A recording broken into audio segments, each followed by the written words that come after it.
Hi guys! Welcome po sa kusina ni Junior. Ngayon, magluluto naman ako ng shrimps with spinach. Kanina nabili ko tong 1 kilong hipon sa supermarket. At itong spinach, saluyot. Ewan ko kung saluyot ba to dahil hindi ko na alam kung ano itsura ng saluyot sa tagal kong hindi umuwi ng Pilipinas. So siguro sa saluyot naman to. Kaya na lang mag-comment kung saluyot ba yung nabili ko. Kasi nakalagay sa label spinach. Kaya dinakma ko na lang siya. So ang gagawin natin, hindi natin isasama yung tangkay. Yung pinakadahon lang, yung pinakadulo lang ang ating kukunin.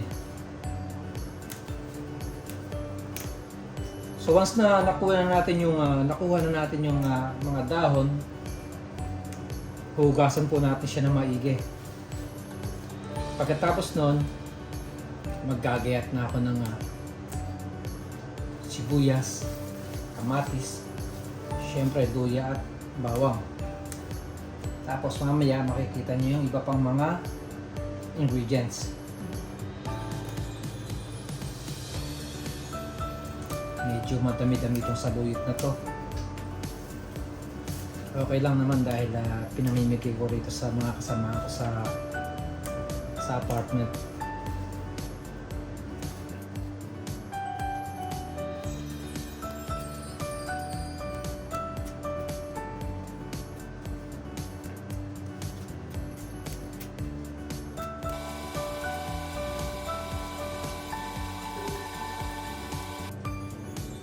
So ayan guys, ready na yung ating spinach.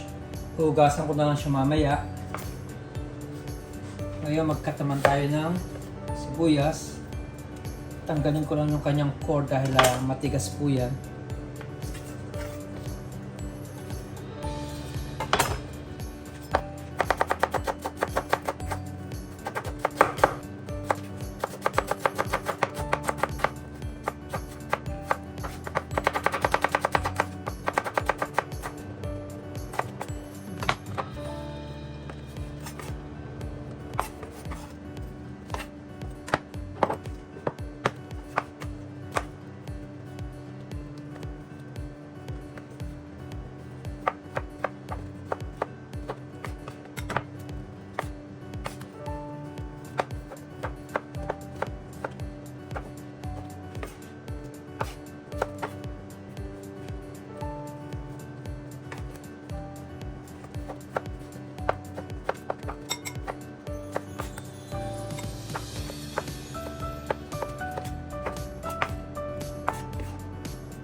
Okay guys, tapos na po natin gayatin yung ating kamatis at ang sibuyas.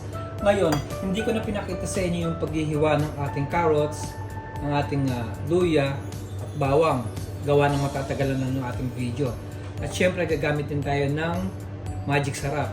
Tapos yung ating hipon, nilinis ko na rin siya. Tinanggal ko na yung kanyang veins, pero yung ulo niya hindi ko itatapon. Gawa ng magdadagdag po siya ng lasa sa ating shrimps with spinach.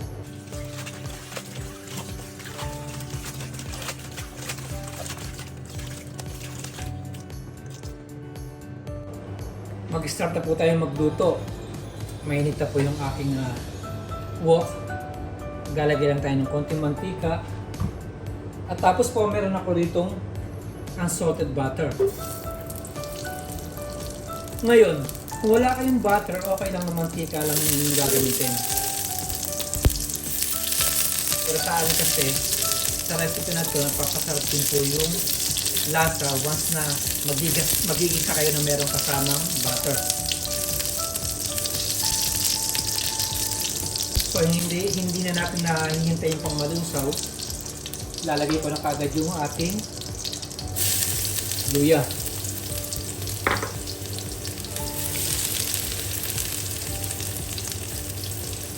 Lulutuin ko lang yung luya ng mga 10 seconds bago tayo maglagay ng bawang dahil mas mabilis po masunog yung bawang kaysa sa luya.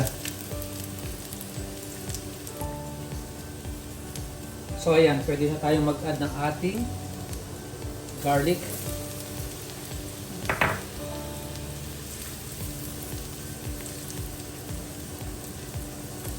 Medyo tutustay lang natin yung ating garlic bago tayo mag-add ng ating sibuyas. So ayan po, medyo brown na yung ating garlic at ang ating ginger. Sibuyas naman.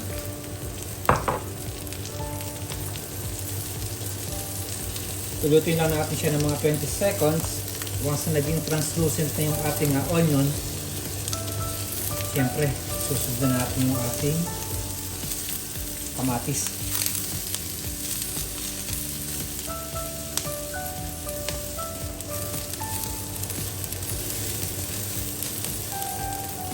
Ngayon naman, ilagay na natin yung ating kamatis.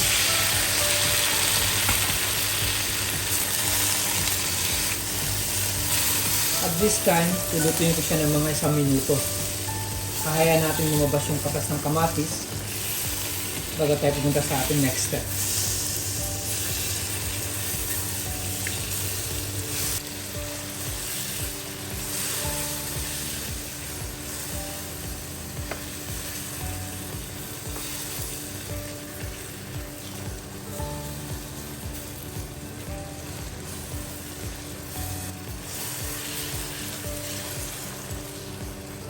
So okay na yung ating kamatis.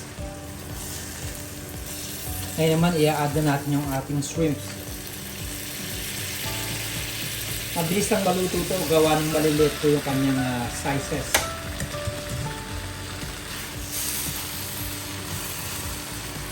Haluin ko lang sandali.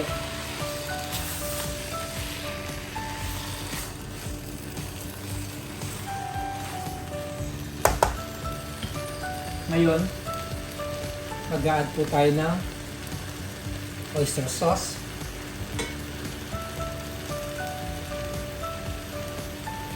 Konting soy sauce or toyo. Salt to taste.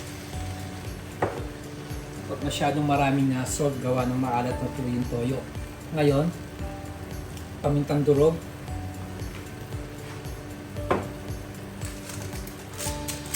At ilalagay na rin natin yung ating magic sarap.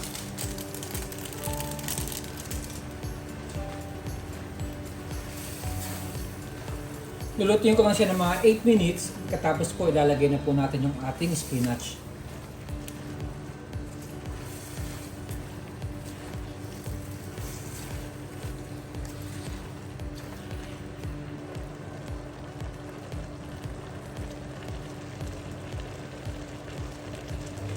Okay guys, punta na tayo sa last stage ng ating pagluluto ng shrimps with spinach. Luto na po yung ating hipon. Nakikita naman ninyo, hindi tayo nag-add ng tubig, pero nag-produce siya ng tubig gawa ng fresh po yung ating hipon, tsaka yung katas na nanggaling sa kamatis. Ilalagay na natin yung ating thinly sliced na carrots. Siyempre kailangan maliit lang po yung cut ng inyong carrots para mabilis po siya maluto. Ngayon, pwede na natin ilagay yung ating spinach or saluyot. Kagaya na sinabi ko kanina, mag-comment kayo baka hindi saluyot yung nabili ko. Kuha lang ako ng isa pang sandok para may katong ako sa paghahalo.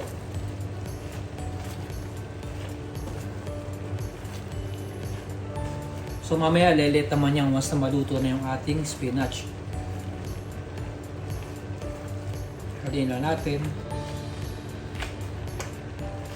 Tapos lagay ko pa ulit yung ibang spinach.